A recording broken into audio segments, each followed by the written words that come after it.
सभी का वेलकम करता हूं हमारे YouTube चैनल बायो मंत्र में। गाइस आज के इस वीडियो लेक्चर के अंदर हम बात करेंगे फिजिक्स के मोस्ट इंपोर्टेंट 20 क्वेश्चंस की, जो कि सिलेक्टेड क्वेश्चन है, बार-बार जो है एग्जाम्स में आपके पूछे जाते हैं। तो क्वेश्चन की बात करते हैं हम। फर्स्ट क्वेश्चन हमारा क्या है कि स्वयं कणों के वास्तविक संचालन के बिना पदार्थ द्वारा ऊष्मा का रूपांतरण क्या कहलाता है? पदार्थ के द्वारा ऊष्मा का रूपांतरण क्या कहलाता है? तो ऑप्शन है आपके पास में चालकता, दूसरा ऑप्शन है संवहन, तीसरा ऑप्शन है विकिरण या फिर कोई नहीं। ठीक है, क्वेश्चन नंबर 1 का आंसर आपके पास में हो जाएगा चालकता। क्या हो जाएगा? चालकता। आप जो है कमेंट बॉक्स के अंदर आंसर बता दीजिएगा कि आपका आंसर क्या है। ठीक है, मैं बताने से पहले ही आपका क्वेश्चन का आंसर जो है कमेंट बॉक्स के अंदर आ जाना चाहिए।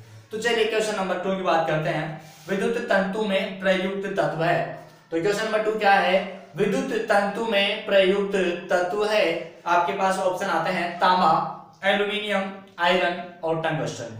तांबा, एल्यूमिनियम, आयरन और टंगस्टन आपके पास में ऑप्शन आते हैं और यहां से राइट आंसर आपका हो जाएगा टंगस्टन। ठीक है, टंगस्टन जो है आपका राइट आंसर यहां से हो जाएगा। क्वेश्चन नंबर 3 की बात करते हैं। ये मैं यहाँ पे आपको आंसर बता रहा हूँ। 20 क्वेश्चंस जो है अपने पास में यहाँ आते हैं क्वेश्चंस। ठीक है, तो टंगस्टन यहाँ पे राइट आंसर हो जाएगा। नेक्स्ट क्वेश्चन नंबर 3 की बात करते हैं कि वैसलीन लेपित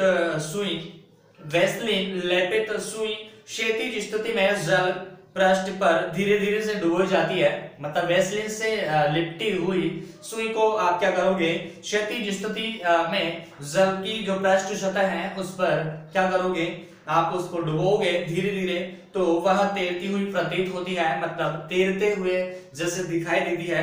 तो इसका क्या कारण है या इस घटना को हम क्या कहते हैं? उदाहरण है आपके पास में केशिका क्रिया, सेकंड उदाहरण है पृष्ठीय तनाव, आर्किमिडीज सिद्धांत या फिर है कोई नहीं।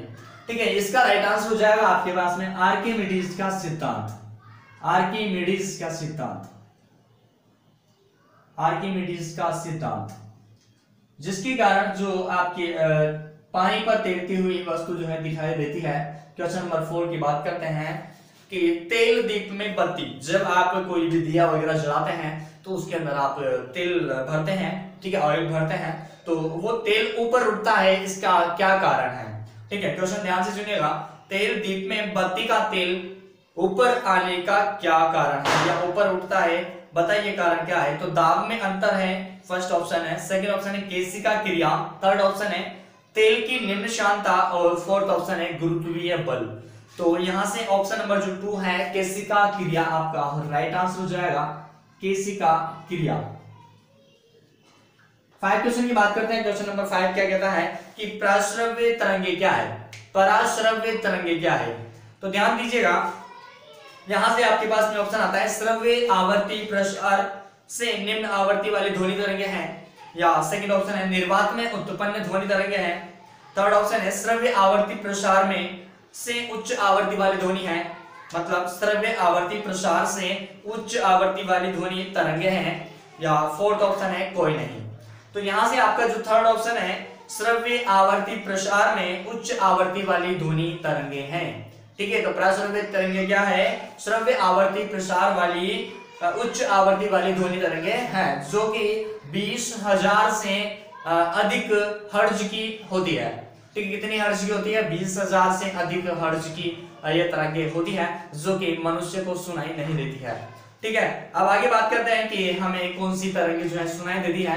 तो 20,000 से कम की जो भी तरंगे होती है वो हमें सुनाई दे देती है आसानी से। ठीक है, लेकिन सर आप जो है ये जो पराश्रव्य तरंगे हैं ये किनको सुनाई देती है? तो ध्यान दीजिएगा, डॉग आपने नाम तो सुना ही होगा, कुत्ता, जो कि आपके इन तरंगों को सुन सकता है।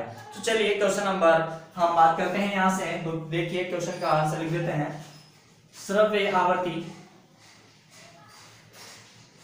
आवर्ती प्रसार से उच्च आवर्ती वाली ध्वनि तरंगे।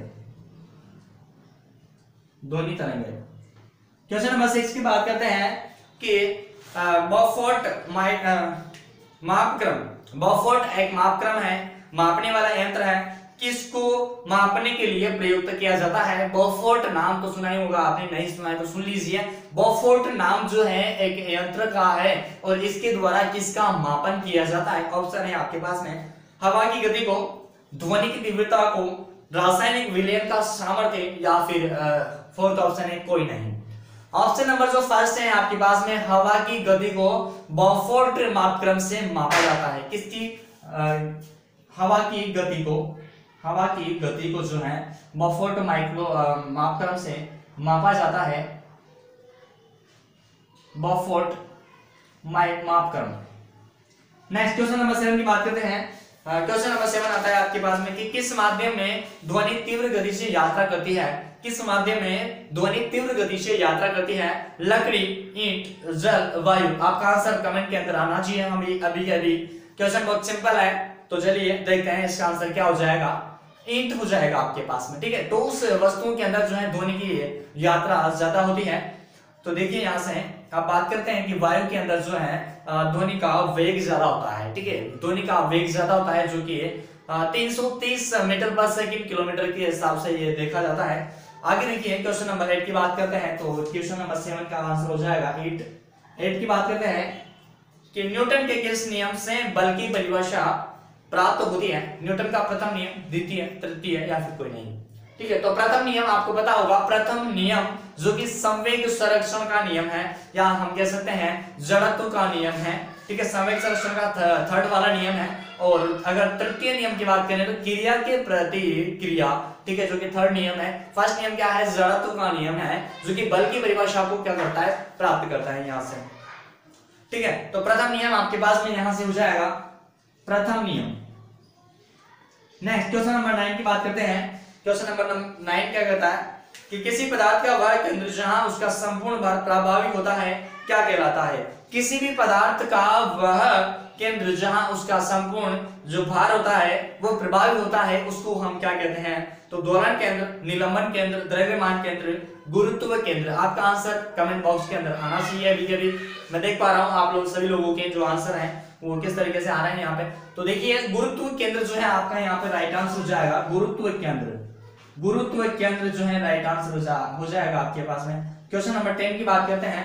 क्वेश्चन नंबर 10 है कि मोटर वाहन में पीछे का दृश्य वाले दर्पण होते हैं, मतलब पीछे का दृश्य देखने के लिए कौन से दर्पण लगाए जाते हैं? ऑप्शन है आपके पास में दी अवतल लेंस दर्पण, उत्तल दर्पण, समतल दर्पण, या फिर अवतल दर्पण।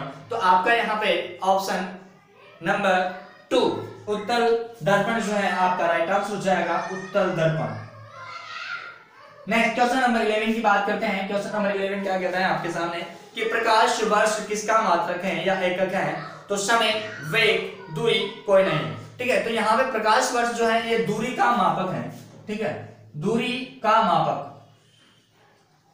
और दूरी बराबर होता है समय, दूरी बराबर होता है दूरी इंटू दूरी बटे 4, ठीक है। समय बराबर दूरी बराबर क्या होता है?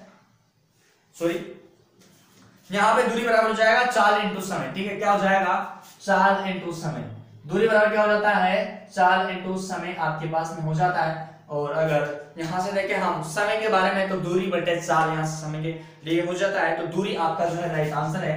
क्वेश्चन नंबर 12 की बात करते हैं कि प्रतिध्वनि ध्वनि तरंगों के कारण उत्पन्न होती है। प्रतिध्वनि ध्वनि तरंगों के कारण उत्पन्न होती है। किसके कारण प्रतिध्वनि उत्पन्न होती है? तो अपवर्तन, अवशोषण, परावर्तन और विवर्तन। यहां से परावर्तन के कारण जो है आपके ध्वनि तरंगें उत्पन्न होती है, परावर्तन के कारण।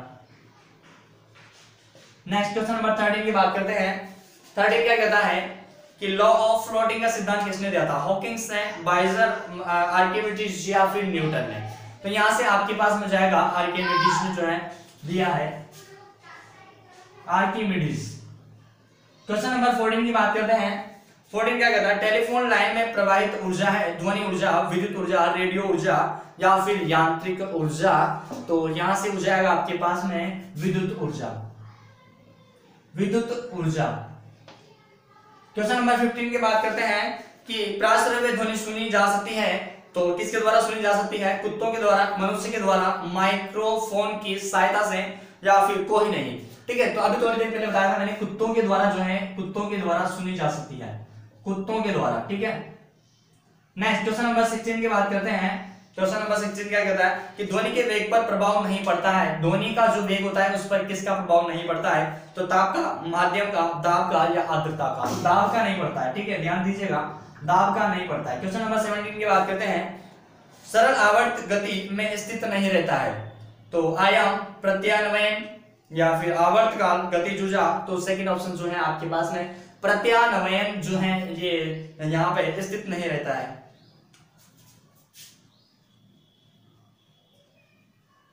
प्रत्यान्वयन। 18वें क्वेश्चन की बात करते हैं कि एक सामान्य व्यक्ति के लिए स्पष्ट दूरी, दृष्टि की न्यूनतम दूरी कितनी होती है? एक सामान्य जो व्यक्ति होता है उसको कितनी दूरी तक जो है देखा जा सकता है? तो 25 सेंटीमीटर जो है आपके पास में ऑप्शन नंबर 1 है, 10 सेंटीमीटर, 50 और 5 मीटर। तो 25 सेंटीमीटर आपके पास में राइट आंसर हो जाएगा। क्वेश्चन नंबर 19 की बात करते हैं। 19 मोस्ट इंपोर्टेंट क्वेश्चन है आपके पास में कि वैज्ञानिक और उनके आविष्कारों का मिलान कीजिए। फर्स्ट में है जी मार्कोनी, लिख लीजिएगा, ठीक है। जे एल्बर्ट, सेकंड वैज्ञानिकों की बात कर रहा हूं मैं यहाँ पे भी, J Albert, Alexander Graham Bell, third option, ठीक है, थॉमस एल्वा एडिसन। ये हो गया एक साइड में। दूसरी साइड में है आपके पास में रेडियो, टेलीविजन, टेलीफोन और ग्रामोफोन, ठीक है। तो सबसे पहले आता है आपके पास जी मार्कोनी, जिन्होंने रेडियो की खोज की है, और जे एल्बर्ट जिन्होंने टेलीविजन की खोज की है, और अलेक्जेंडर ग्राहम बेल जिन्होंने टेलीफोन की खोज की है, और थॉमस एल्वा एडिसन जिन्होंने ग्रामोफोन की खोज की है। आज का क्वेश्चन नंबर जो है 20 है, लास्ट क्वेश्चन है, जिसका नाम है, देखो क्वेश्चन देखते हैं, विद्युत धारा का चुंबकीय प्रभाव सर्वप्रथम अवलोकित किया गया था। तो हेनरी द्वारा, ऑस्टेड द्वारा, फेराडे द्वारा, वोल्टा द्वारा। तो आपके ऑस्टेड द्वारा जो है, ऑस्टेड द्वारा आपके हेनरी जो विद्युत धारा का चुंबकीय प्रभाव है ये अवलोकित किया गया था। आज का आपका क्वेश्चन है जिसका आंसर आपको कमेंट बॉक्स के माध्यम से देना है। तो क्वेश्चन ध्यान से सुनिएगा, लिख लीजिएगा, पानी में ध्वनि सुनाने वाला यंत्र का क्या नाम है? पानी में ध्वनि सुनाने वाला यंत्र का क्या नाम है? ऑप्शन है आपके पास में ऑडियोमीटर, ऑडियोफोन, हाइड्रोमीटर या hydrophone. Audiometer, audiophone, hydrometer, hydrophone, ठीक है। ये 4 ऑप्शन है, इसमें से राइट आंसर आपको कमेंट बॉक्स के अंदर देना है। जिसका आंसर आएगा उसका आंसर जो है मैं नाम नेक्स्ट वीडियो में लूंगा। तो दोस्तों आज की वीडियो में इतना है, बाकी फिर मिलते हैं नेक्स्ट वीडियो में। तब तक के लिए जय हिंद, जय भारत, वंदे मातरम, राम राम।